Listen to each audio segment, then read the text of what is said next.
संगीत रागी, आपने सुना यशवंत क्या कह रहे थे। लोग बड़े क्लियर है कि ठीक है, सच पता कर लीजिए किधर क्या बना है, वो सब ठीक है, लेकिन उसको लेकर कानून सुव्यवस्था का सवाल मत बनाइए, उसको लेकर लड़ाई झगड़े मत करिएगा, ठीक है ना। साहिल, सबसे पहली बात तो कि इस सर्वे से एक बात बहुत साफ निकल के आ रहा है कि देश सही दिशा में जा रहा है। दूसरी बात जो स्पष्ट होकर के आ रही है कि जो मुस्लिम तुष्टीकरण का जो कांग्रेस पार्टी और विपक्ष का जो हमेशा अभियान चलते रहता है, उसको इस देश की जनता जो है वो खारिज कर रही है। तीसरी बात इस सर्वे से निकल करके आ रहा है, और जो पैनलिस्ट कुछ बोल रहे हैं, वह भारतीय जनता पार्टी ने क्या किया है, 1 साल में कुछ किया ही नहीं है। तो इसके बावजूद भी, न करने के बावजूद भी यदि भारतीय जनता पार्टी को अपने बल पर सत्ता में लाने का मूड बना रही है देश, और 343 तक उसे जाने के बारे में बात कर रही है, तो इसका मतलब है कि विपक्ष बहुत निकम्मा है, या विपक्ष की राजनीति को देश की जनता पसंद नहीं कर रही है। चौथी बात जो है वो वक्फ बोर्ड को लेकर के ये बात बहुत साफ है कि वक्फ बोर्ड जो है वो नेहरू के समय से ही भारत के मुसलमानों का वोट लेने के लिए उस देश का आंशिक इस्लामीकरण करने का अभियान गांधी परिवार और नेहरू परिवार ने छेड़ा था, जिसको श्रीमती सोनिया गांधी की सरकार, जिसे कह सकते हैं मनमोहन सिंह की सोनिया गांधी की सरकार ने उसे और भी उस इस्लामीकरण के रास्ते इस पर विपक्ष की प्रतिक्रिया होगी। इस बात की सच्चाई यदि अब जनता को पता लगती है, इस पर जब जनता को यह पता लग रहा है कि नेहरू गांधी परिवार ने इस देश को कैसे विभाजित करने के बावजूद देश को इस्लामीकरण के रास्ते पर धकेला है, तब वो जनता खुल करके सामने आ रही है। और वक्फ मैंने सवाल आपको पूछा है, जनता पार्टी पर 70% से ज्यादा विवाद नहीं चाहिए, 70% के आसपास उस आकर के पक्ष में खड़ी है। दूसरी बात, ये सही आपने कहा, परम पूजनीय मोहन भागवत जी ने भी यही कहा है कि विवाद नहीं चाहिए। विवाद खड़ा कौन करता है? विवाद इस देश के जो मुस्लिम मानसिकता है, और उस मुस्लिम मानसिकता को नर्चर करने का काम कांग्रेस और विपक्षी करते हैं। ये देश का आम मुसलमान जो है उसको कोई दिक्कत नहीं थी कि अयोध्या में राम जन्मभूमि मोहन भागवत ने एक और एक स्टेटमेंट दिया था, 3 बच्चे पैदा करने वाला वो स्टेटमेंट था, उसको लेकर भी सर्वे में पूछा गया, और तब 56.5% लोग ये कह रहे हैं। 1 मिनट रागी जी, जरा 2 मिनट सुन लेते हैं। 56.5% लोग कह रहे हैं कि 56.5% लोग कहते हैं कि हां उसका समर्थन कर रहे हैं। 42.1% लोग कह रहे हैं कि नहीं, हम इसका समर्थन नहीं करते हैं। अगला सवाल यह पूछा गया कि क्या एनडीए सरकार में सांप्रदायिक सौहार्द कैसा है, आपको क्या लगता है? तो 39.8% लोग कहते हैं कि हां सुधर गया है, और 32.7% लोग कहते हैं कि बिगड़ गया है। लेकिन 9.2%, 9.2% लोग अभी भी कहते हैं कि पता नहीं कैसा है। सुधरा कहने वाले लोग हैं 39%, और बिगड़ा कहने वाले लोग हैं करीब करीब 32%, पता नहीं कहने वाले करीब करीब 9% लोग इस सर्वे में उभर कर सामने आ रहे हैं। अनुराग जी के पास जाने के पहले वारिस पठान जी, एक जल्दी से आपकी प्रतिक्रिया जो संगीत रागी कह रहे थे, और उसके बाद उनके पास चलेंगे। वो कह रहे हैं कि आप लोग इस मामले को भड़काते हैं और इसके वजह से मामला भड़क जाता है। लोग तो चाहते हैं कि भाई किसी भी तरीके से कानून सुव्यवस्था का सवाल नहीं होना चाहिए। यही तो झूठ बोल रहे हैं लोग यहाँ पे बैठ के साहिल, यही तो मैं बोल रहा हूं, यही तो झूठ बोलते हैं लोग रोज यहाँ पर बैठ के। किसने भड़काया? प्लेसेस ऑफ वर्शिप का सम्मान कौन नहीं करता? ये लोग नहीं करते। प्लेसेस ऑफ वर्शिप में क्या था? 15 अगस्त 1947 तक की जितनी भी जमीन वगैरह है प्लेसेस ऑफ वर्शिप है, सम्मान होना भी नहीं चाहिए। क्यों आ गया अभी कश्मीर के ऊपर और हिंदुस्तान में बाकी दुनिया के ऊपर? वो घृणा की कोर्ट में पेंडिंग मैटर है। सुनिए सुनिए बात में ऊपर तो सुनिए कैसा घृणा की आप देखते होंगे, जिससे तो बोल रहा हूँ संविधान को नहीं मानते, कायदे कानून को नहीं मानते, आप तो आस्था की बीच में नहीं, आपकी बात सुनी गई थी, क्रॉस टॉक नहीं होगा। जरा संगीत रागी की बात, आपकी बात सुनी गई थी। संगीत रागी जी थोड़ा शांत रहिए। आपका झूठ सुना गया था, आप सुनिए बाबर और औरंगजेब के, अच्छी बात नहीं, उनका आवाज। जरा संगीत रागी को शांत कराइए। जल्दी से वारिस पठान बोलेंगे, फिर शर्मा जी से मुझे एक सवाल पूछना है। आवाज ये देखिए ऐसा होता है जब इनको हम सच्चाई सामने दिखाते हैं ना, तो इनका मुंह काला हो जाता है, ये फिर हमारे बीच में बोलने की बात कर देते हैं। अब देशमुख साहब ने एक सर्वे निकाला मूड ऑफ द नेशन में, पूछना चाहूंगा देशमुख साहब कहां निकाला आपने सर्वे? मेरे एरिया में आप आए थे क्या? आप इधर आते हैं अगर मुंबई के अंदर पूछने, तो आपको पता चलता है कि 100% लोग बीजेपी के अगेंस्ट है, 100% लोग चाहते हैं कि इस तरह का विवाद ना हो, 100% चाहता है कि यहाँ पे संविधान से देश चले, 100% लोग चाहता है कि जो बीजेपी वाला जो भड़काऊ भाषण का भी नया है, highest hate speech by BJP, highest hate speech by BJP, इस देश highest hate speech by BJP, नया सर्वे आया, वो भी तो दिखाइए। इस देश में चलिए देश के साथ अब ये देखिए बीच में इस तरह की बात करना है साहिल भाई आपके हाथ में मुझे अहम सवालों पर जाना है। उससे पहले के शर्मा जी, सबसे बड़े गद्दार के शर्मा जी, जरा दोनों को शांत कराइए, दोनों को शांत कराइए, जरा दोनों को शांत कराइए, जरा दोनों को शांत कराइए। के शर्मा जी, अभी प्लेसेस ऑफ वर्शिप एक्ट की बात निकली है, इसके लिए आज अदालत में सुनवाई थी उस पूरे मामले को लेकर। अभी तक सरकार ने हलफनामा दायर नहीं किया हुआ है। अब फरवरी में अगले महीने उस पर सुनवाई होने जा रही है। 4 हफ्ते का समय दिया गया था। अगर यही मूड ऑफ द नेशन है तो आप वहां पर हलफनामा दायर कर दीजिए सरकार की तरफ से। समय क्यों लग रहा है? शर्मा जी जल्दी से प्रतिक्रिया, उसके बाद आगे के 4 नंबर बताना है जिसको लेकर सभी लोग सवाल उठा रहे हैं कि भाई अनएम्प्लॉयमेंट, रोजगार, बाकी सारी चीजों का क्या है करके। शर्मा जी। नहीं, साहिल जी देखिए, बिल्कुल सरकार उसमें सुप्रीम कोर्ट में जो हलफनामा जाना है वो बिल्कुल जमा करेगी। जब उसकी सुनवाई होगी उसके पहले ही आएगी, ऐसा नहीं है। लेकिन अभी 2-3 प्रश्न उठाए गए हैं, मैं उस पर थोड़ा सा बोलना चाहता हूं। अभी कहा गया कि आप तो इसकी बात करते हैं, मंदिर की बात करते हैं, वारी साहब बड़े एग्रेसिव हो रहे थे। अरे साहब, हम माननीय प्रधानमंत्री नरेंद्र मोदी जी ने लाल किले से कहा है कि हम विकास भी और विरासत भी, हम दोनों को करेंगे। हम अपने विरासत पे गर्व करते हैं, विरासत को भी बढ़ाएंगे और विकास भी करेंगे, और वो कर भी रहे हैं। और देश की जनता जो आप दिखा रहे हैं, जो सर्वे दिखा रहे हैं, उसमें देश की जनता का मूड भी है। जनता भी हमारे समर्थन में खड़ी है। 70%, 72% लोग हमारे उन बिलों का समर्थन कर रहे हैं। नहीं, अब भैया चुप रहो, बीच में इतना बोलने से कुछ नहीं होगा। वारिस भाई कुछ नहीं कर पाओगे, ऐसे ही चिल्लाते रह जाओगे जो चिल्ला रहे हो पिछले 10 साल से। हाँ, चिल्लाते ही रह जाओगे। ट्रिपल तलाक भी हम लाएंगे, मंदिर भी बनाएंगे, धारा 370 भी खत्म कर दिए, ये सब कर दिया आपने चिल्लाते हुए भी। आपका नेता चिल्लाता रह गया, पता नहीं कहाँ का बैरिस्टर, मुझे नहीं मालूम है, आज तक वो कोर्ट में नहीं खड़े हो पाए। एक बार कहिए उनको कि कानून जो समझाते हैं, एक बार शर्मा जी अगले नंबर भी देख लेते हैं, एक बार डिबेट वो करे। अब तीसरी बात पे आता हूँ, अगले नंबर भी जरा देख लेते हैं। चलिए, हलफनामा आएगा, के शर्मा जी कह रहे हैं, अगले नंबर भी देख लेते हैं। अगले नंबर भी देख लेते हैं शर्मा जी, सबकी प्रतिक्रिया हो जाएगी। शर्मा जी अगले नंबर भी देख लेते हैं। आपने विकसित भारत की बात की है। आज प्रधानमंत्री ने अमेरिका में भी जब ज्वाइंट सेशन किया, उसमें भी उन्होंने विकसित भारत की बात की। जब प्रेसिडेंट ट्रंप के साथ में वो मीडिया को संबोधित कर रहे थे, उसमें भी वो विकसित भारत की बात कर रहे थे। यशवंत देशमुख ने जाकर पूछा लोगों से, उन सी वोटर की तरफ से, कि भाई आपको क्या लगता है कि एनडीए सरकार की अब तक की कामयाबियां क्या है? तो 15.2% लोग कहते हैं कि राम मंदिर सबसे टॉप में कामयाबी में आता है, राम मंदिर। 13.2% लोग कहते हैं कि राजनीतिक स्थिरता की वजह से हमको लगता है कि यह कामयाब है, उन्होंने राजनीतिक स्थिरता देश को दी है। 10.6% लोग कहते हैं कि भ्रष्टाचार मुक्त शासन वो दे रहे हैं।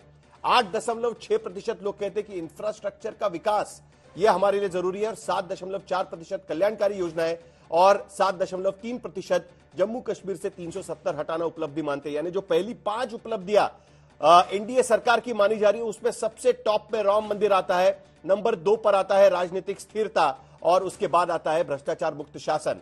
अगला सवाल, सबसे बड़ी इंपॉर्टेंट बात, सबसे बड़ी नाकामियां क्या रही एनडीए सरकार की, यह जब पूछा गया तब 21.3% लोग, 21.3% लोग कहते हैं कि महंगाई, इन्फ्लेशन ये सबसे बड़ी नाकामी है। 20.6% लोग कहते हैं कि बेरोजगारी ये सबसे बड़ी समस्या है जिस पर वो नाकाम साबित हुए हैं। 6.5% लोग आर्थिक विकास, और 6.4% लोग सांप्रदायिकता, 4.2% लोग महिला सुरक्षा को लेकर। और आखिरी सवाल जो जनता से जुड़ा सवाल है, जनता को पूछा गया कि आज देश किन मुसीबतों से जूझ रहा है, तो 24.4% लोग बेरोजगारी बता रहे हैं, 17.4% लोग महंगाई बता रहे हैं, 6.8% लोग गरीबी बता रहे हैं, 6.6% लोग खेती का नुकसान बता रहे हैं, और महिला सुरक्षा 5.5% लोग बता रहे हैं। अब के शर्मा जी, सरकार की तरफ से आपका जवाब चाहिए कि आज की स्थिति में भी बड़ी, अगर आपकी नाकामी अगर लोग समझते हैं तो वो बेरोजगारी और महंगाई की चीजों को ही सबसे बड़ी नाकामी समझते हैं, और सबसे बड़ी उपलब्धि आपकी कोई समझ रहा है तो राम मंदिर ही आपकी सबसे बड़ी उपलब्धि मानी जा रही है। शर्मा जी देखिए साहिल जी, किसी भी सरकार के लिए एक मुद्दा नहीं, कई मुद्दे उसकी उपलब्धियों को दर्शाते हैं। जैसे चुनाव जब होते हैं तो उसमें कोई एक मुद्दा नहीं होता, उसमें कई मुद्दे होते हैं, और कई मुद्दों का असर जो है उस इलेक्शन पे होता है, और उस इलेक्शन पर लोग ऐसा वोट करते हैं। तो इसलिए आपने जो बताया कि तमाम विषयों पर भारतीय जनता पार्टी की नीतियों का समर्थन जो है वो देश की जनता कर रही है, और इसी तरह कुछ विषयों पर देश की जनता जो है ये जानना चाहती है और ये भी आशा करती है, वो भी मोदी जी से ही आशा करती है कि उसका समाधान वो निकाल के दें और समाधान करेंगे। और इसीलिए शायद उन्होंने तीसरी बार इस देश के अंदर माननीय प्रधानमंत्री जी को, नरेंद्र मोदी जी को प्रधानमंत्री बनाया। आज भी जो आप डाटा पूरा इस पूरे सर्वे का दिखा रहे हैं उसमें भी दिखा रहा है कि आज की डेट पे भी चुनाव हो जाए तो भारतीय जनता पार्टी एनडीए गठबंधन को 343 सीटें मिलेंगी, जो कि बहुमत से बहुत ज्यादा है, 44 सीटें ज्यादा और पहले के सर्वे के हिसाब से आगे दिखा रहा है। तो मैं ये कहना चाहता हूं कि जनता का विश्वास किस पे है? जनता का विश्वास मोदी जी पर है, यो विपक्ष पर नहीं है। विपक्ष की स्थिति तो आप देख रहे हैं, जो विधानसभा चुनाव भी हो रहे हैं, अब यहाँ तो खाता ही नहीं खुल रहा है, कांग्रेस का चिल्ला घूम रहे हैं, खाता एक नहीं खुल रहा है। अखिलेश यादव का अभी हालात ये है कि अभी 9 उपचुनाव हुए, 7 हार गए, जवाब जल्दी से चुनाव हुआ वो भी हार गए। छोटा सा जवाब जल्दी से, भदौरिया यहाँ चिल्ला सकते हैं, राम मंदिर को चिल्ला चिल्ला के बोल सकते हैं, तो मैं इतना कह सकता हूँ, और बेरोजगारी को नाकामयाबी मानने वाले 24% लोग दिख रहे हैं।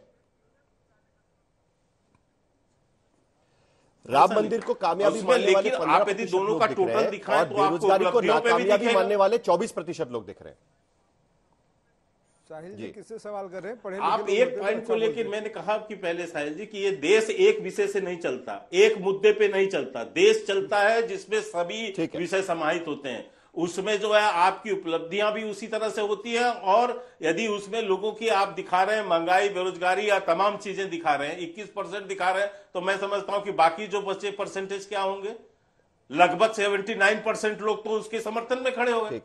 तो आप इसके हिसाब से देखेंगे, महंगाई पर 17% लोग हैं, लेकिन बाकी लोग सहमत है। तो इससे क्या के बावजूद तीसरी बार मैं इसीलिए कहा कि एक सरकार भी आती है होते देश को और 6 महीने के बाद देश को चलाने में। साहिल इनको चुप करा दीजिए तो कुछ बोले। जी जी, मैं वही कह रहा हूं कि 6 महीने अभी 6 महीने की इसके बावजूद भी सर्वे में तो फिर से 281 सीटें भारतीय जनता पार्टी को दिखाई जा रही है। मोदी जी के प्रति विश्वास व्यक्त कर रहा है।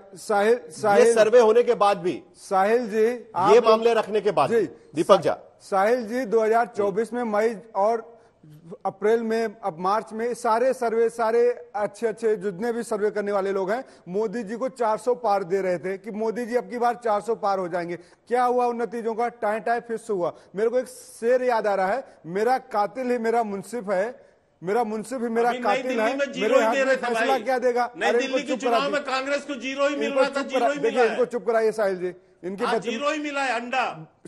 साहिल इनको चुप कराइए। बोलिए जाजी, बोलिए जल्दी से। देखिए दूसरी बात क्या है, शर्मा जी सुन लेते हैं, दीपक झा जल्दी बोलिए। एक गुबड़ैला होता है, उसको गोबर से बाहर निकालिए, कहीं भी डाल दीजिए, लेकिन आके गोबर ही खाएगा। तो भाजपा प्रवक्ता और उसके समर्थक जो यहाँ पे बैठे होते हैं, आरएसएस समर्थक, गोबर खाने वाले लोग होते हैं, क्योंकि इनको कुछ भी कहिए गांधी नेहरू पे चले जाएंगे, मोदी जी गांधी नेहरू पे चले जाएंगे। अरे मुद्दों पर बात होगी, मुद्दों पर बात होगी। अनुराग भदौरिया, अभी देखिए नंबर्स आ गए यहां पर। इसके बावजूद मैंने पूछा जैसे कि एनडीए को चुना जा रहा है, इंडिया अलायंस, वहां पर ये सारे मुद्दे होने के बावजूद भी लोग बोल रहे कि नहीं, हम तो इंडिया अलायंस को ही चुनेंगे। देखिए आपकी बात अगर मैं मान लूं तो आपने देखा अयोध्या का नाम लिया कि मंदिर का सबसे ज्यादा लोग मानते हैं, तो आप समझिए कि अयोध्या में आशीर्वाद किसको मिला? समाजवादी पार्टी को। अयोध्या से तो समाजवादी पार्टी जीती, तो आपका सर्वे यही फेल हो गया। दूसरी बात, मैं तो बस राजनीति को यही कहूंगा, आप प्रोफेसर हैं, नफरत की हवाओं को सुन लीजिए सर, मैं अपनी बात करूं, नफरत की हवाओं को जमाने से मिटा दो, जो उल्फत के चिराग जलने नहीं है ना, अच्छे दिन आएंगे, यकीन है मुझे। नफरत की पहले दीवार गिरा दो। ये जो नफरत भरे लेके आते हो ना, सुबह से लेकर शाम तक नफरत भरे रहते हो, हिंदू मुस्लिम सिख ईसाई जो करते रहते हो, धर्म की राजनीति हमारे देश के लिए बहुत खतरनाक है, समाज के लिए बहुत खतरनाक है। धर्म आस्था का विषय है, राजनीतिक विषय नहीं है। आपको राजनीति करना है तो आप करो ना राजनीति, हमारे सामाजिक मुद्दों पे करिए, महिला सुरक्षा पे राजनीति कीजिए, स्वास्थ्य पे राजनीति कीजिए, महंगाई पे कीजिए, बेरोजगारी पे कीजिए, इंफ्रास्ट्रक्चर डेवलपमेंट पे कीजिए ना इन पे राजनीति। इस पे तो आप राजनीति करते नहीं हो, आप राजनीति धर्म के नाम पे करना चाहते हो, इसलिए प्रभु ने आपको हराया। 2024 में लोकसभा में हारे हैं 240 में। अगर इसी तरह की राजनीति करोगे, आप मानव धर्म नहीं अपनाओगे, इंसानियत की बात नहीं करोगे, एकता की बात नहीं करोगे, जोड़ने की बात नहीं करोगे, सनातन की बात नहीं करोगे, तो आपको जनता फिर हरा देगी। सनातन प्रेम की भाषा सिखाता है, नफरत की भाषा कभी नहीं सिखाता। स्कूल में पढ़ के आया हो, कड़ी समझ में आती है। सनातन का मतलब क्या होता है? सनातन का मतलब क्या होता है? जो लोग सनातन का मतलब नहीं जानते वो ज्ञान देने आए हैं। अयोध्या में बुरी तरह हारे हो। प्रभु राम ने आशीर्वाद समाजवादी को दिया है। आए साहब बोलने से नहीं चलेगा। मैथ लिखने को बोल दूंगा तो मैथ नहीं लिख पाऊंगा। मैथ की स्पेलिंग क्या होती है? चलिए यशवंत देशमुख जब लाल किले से भाषण होता है, यशवंत देशमुख जी, लाल किले से भाषण होता है तो विकसित भारत की बात होती है। वॉशिंगटन डीसी में भारत होता है, भाषण होता है या बातचीत होती है, तब विकसित भारत की बात होती है। लेकिन सर्वे में लोग, जनता समझती है कि बड़ी उपलब्धि राम मंदिर है। ये क्या दिखाता है? और उसके बावजूद भी एनडीए को पहले से ज्यादा सीटें, 2024 से भी ज्यादा सीटें 6 महीने के बाद मिलती हुई नजर आ रही है। बीजेपी को पूरा बहुमत मिलते हुए भी नजर आ रहा है।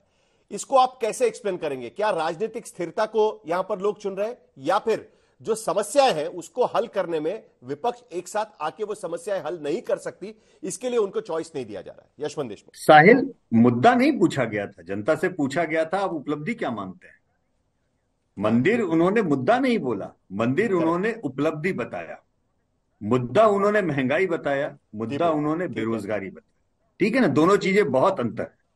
मैंने बार बार ये बात आपको बोली कि जितनी बार मैं जनता के पास में जाता हूं और उनकी राय शुमारी करके लौटता हूं, उन आंकड़ों को देख करके मैं और भी ज्यादा हम्बल और भी ज्यादा विनम्र होता हूं, क्योंकि जनता की प्रबुद्धता के आगे नतमस्तक होना ही समझदारी की निशानी। इस पूरे आंकड़ों में देखिए किस जगह पे जनता ने आपको कोई रिग्रेसिव बात बोली। जहां पे कम नाकामियां रही हैं एनडीए की, भाजपा की, वो नाकामियां जनता उधेड़ उधेड़ के बता रही है। 3/4 जनता कह रही है बेरोजगारी सबसे बड़ी सुरसा और डायन की तरह से देश के सामने समस्या हो रखी है। 2/3 से ज्यादा भारत के परिवार कह रहे हैं महंगाई के कारण हमारा घर चलाना मुश्किल हो रहा है। ठीक है ना, देखिए जहां पे जनता को जो बोलना है वो जनता कह रही है। अदालत जाइए, ठीक है, निर्णय लेके आइए, आपको स्ट्रक्चर्स के ऊपर विवाद का आपको समाधान चाहिए। लेकिन जनता ये नहीं कह रही है कि निर्णय लेके आने के बाद में आप उस स्ट्रक्चर का विध्वंस कीजिए। निचोड़ ये है, तो देख, जनता की क्लैरिटी बहुत है।